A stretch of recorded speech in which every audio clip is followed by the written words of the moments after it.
We begin on the subject of George Clooney, who is busy trying to look 30 years younger than he actually is with weirdly dyed jet black hair, trying his hand on Broadway. He's starring in a play about Edward R. Murrow because Clooney fancies himself a journalist, you see, and has lots of thoughts on how journalists need to do journalism. Like he does it, mainly. You know, like stumbling upon the biggest story of the decade, that a sitting president is mentally infirm and ought to be 25th Amendmented right out of office, and then burying it, saying absolutely nothing for weeks on end. And then only after that president humiliates himself on the national stage at a presidential debate and then refuses to step down as the entire Democrat Party watches its electoral chances up and down the ticket go swirling down the toilet, finally decides to write an op-ed in the New York Times saying Joe Biden is not up for the job. That's not journalism, George. It's cowardice, followed by naked partisanship. You're not fooling anyone. So now he's starring in this Broadway show. By the way, what's the matter, George? Are the Hollywood roles getting a little hard to come by as you age and get decidedly more smug and self-congratulatory? I'm just asking. And chooses to finish this show by lecturing the audience on how journalism ought to be done. Speaking as Edward R. Murrow, he warns about the ongoing struggle for truth and integrity in the media. Truth and integrity. About the potential for the media to be manipulated and used for propaganda. Apparently, he ends the whole thing with a video montage featuring, as the show closes, yours truly and Elon Musk doing a, quote, Nazi salute. Okay. Because Elon Musk and I are the dangers George Clooney fears. Not the propaganda that was pushed on us for 4 years by his favorite leftist so-called journalists, that President Biden was fine, that these were all cheap fakes we were seeing, or for the 4 years before that, that President Trump was a Russian asset, but propaganda that would dare to defend anything done by Donald Trump. That's all propaganda, you see. Any defense of Trump is the dangerous propaganda of which he speaks. That's a violation of truth and integrity in media.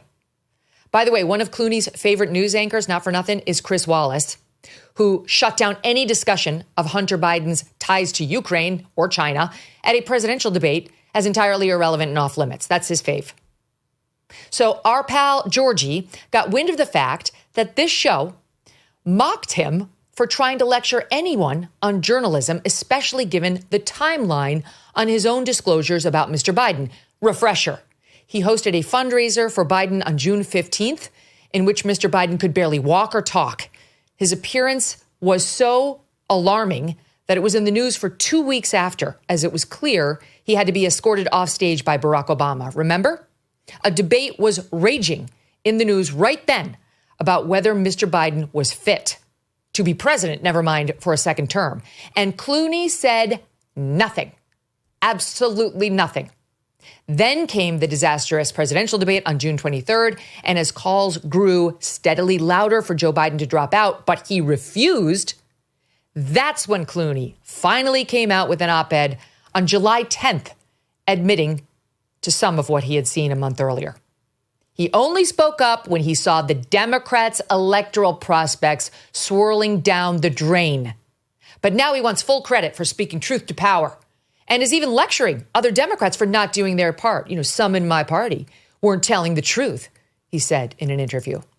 In any event, I guess we hurt his thin-skinned Hollywood feelings here on the show because these big stars, they're not very good at taking criticism, you see. They're surrounded by yes men, managers, agents, PR folks who tell them that their every idea is brilliant, every thought a treasure. Nothing but profundity coming out of George Clooney's mouth. Maybe that'll give me an invitation to one of his swanky Hollywood parties. So he and Broadway's biggest and oldest bully, Patti LuPone, remember when she screamed at a ticket-holding audience member for not wearing a mask? Watch. Put your mask over your nose. That's why you're in the theater. That is the rule. If you don't want to follow the rule, get the fuck out!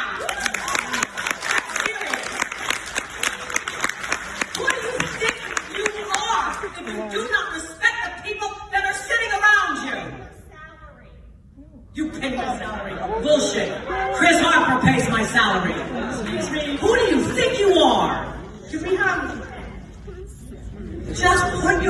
over your nose. She's an angry woman, very angry, like so many leftist women.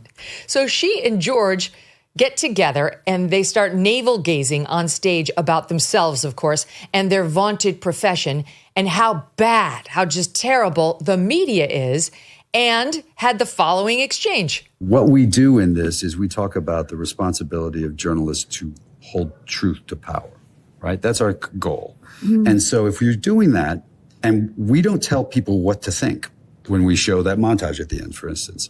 You see Megyn Kelly, she's who's come out and said, I'm not a journalist. I didn't say I was a journalist. Neither is she, by the way. Anyway. But I'm not quite sure what she's done. I've at least been to, Darfur and Sudan and the Congo and been shot at and to try to get stories out. I'm not quite sure what she has done to be a journalist. Having said that, we only show her words in this play. We don't tell people what to think. It's not out of context. We don't manipulate it. We literally just go, these are your words.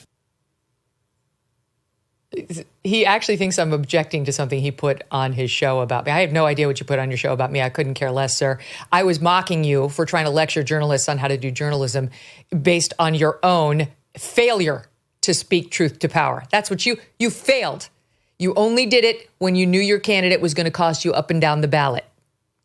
And so Mr. Clooney is not quite sure what yours truly has done to be a journalist, which surprised me not at all.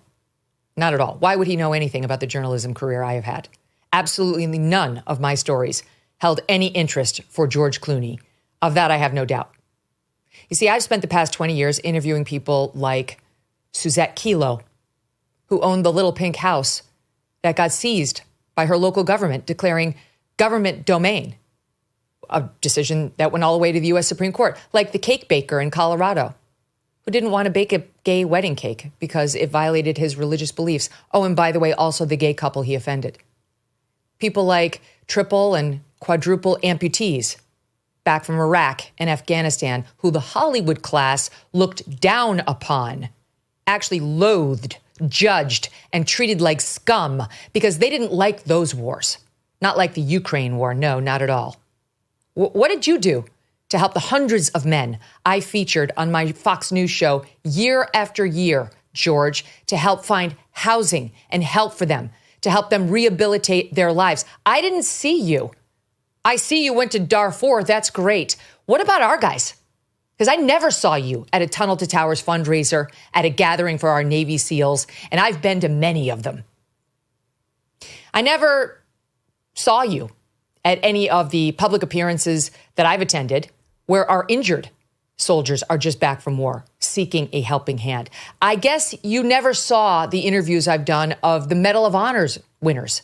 They weren't very interesting to you, like Dakota Meyer. You didn't want to hear his story about the overwhelming sacrifice he made for this country, both on the battlefield and then back home, where had it not been for a guardian angel looking over him, he would have taken that gun, it would have had bullets in it, and he would have taken his life in a truck one day. Did you miss that one, George? You didn't make that story into a movie, did you? No, it's been mostly Mark Wahlberg who shows any interest in our troops. I guess you never saw my interview with detransitioner Chloe Cole on what the gender cult has done to our young girls, or with Peyton McNabb after she suffered permanent nerve damage from a trans volleyball player. Or with Patriot Barbie, a.k.a. Lindsey Graham, who explained to our audience how the draconian lockdowns and intentional ruination of her business in Oregon during COVID led to her finding herself at the U.S. Capitol on January 6th. No, you had no interest in stories like that actually probed the minds of regular Americans and found out why they did the things you only had an urge to demonize in your elite Hollywood circles. That's not the kind of fearless journalism you're talking about. I could go on, George. The school and mass shootings I've had to cover with tear-stained faces all around me. The women who told me their stories of domestic abuse or sexual assault or rape. The women who accused Trump, George, you should have liked that one. And those who accused Joe Biden, too. Wonder if you saw that one. It also got buried by your favorite media stars. I guess these stories never made it on your radar. You were too busy in your $100 million Lake Como mansion or at one of your 5 other homes, running about the stage, pretending to be a journalist who speaks truth to power. Now, you tell us in that soundbite you even got shot at one time. And even that turns out to be a lie, consistent with your others. You've told the story many times. You need to be more careful if you're going to lie like this on camera. You once had a gun pulled on you by a kid in Darfur more than 20 years ago, only now with Patty Lupone, who you accurately deduce is a moron who will never check. Did you change it to you actually got shot at? That didn't happen. George, this is not the kind of truth and integrity we want in our profession. So no, it's no surprise that Clooney has not seen much of my work, not my 6 presidential debates, not my sit-downs with Trump, Putin, Modi, Netanyahu. His world is the world of entertainment and cosplaying human rights advocate on the arm of his wife. You know, the one who followed the professional wrestler he used to date. Maybe in the next decade, he'll catch a show or two and catch on to the kind of journalism that has made this show consistently one of, if not the, top news shows in the country. Over 2 billion views and news some call relentlessly factual. George. Tariff wars, stubborn inflation, no wonder gold has been routinely hitting all-time highs. In volatile markets like the one we have now, don't sit on the sidelines with your head in the sand. You can take control and safeguard your savings.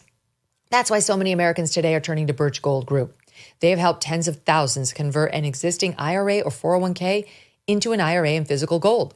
Is it time for you to hedge against economic instability with gold? To learn how to own physical gold in a tax-sheltered account, text MK to 989898. Birch Gold will send you a free, no-obligation info kit. Again, just text MK to the number 989898. With an A-plus rating with the Better Business Bureau and countless 5-star reviews, Birch Gold has helped many protect their savings with gold. It took us decades to get into the tangled mess they're trying to unpack now in D.C. How long will it take to get us out? And at what cost? Text MK to 989898 today. Thanks so much for watching. If you like what you just saw, hit the subscribe button for more clips and full episodes.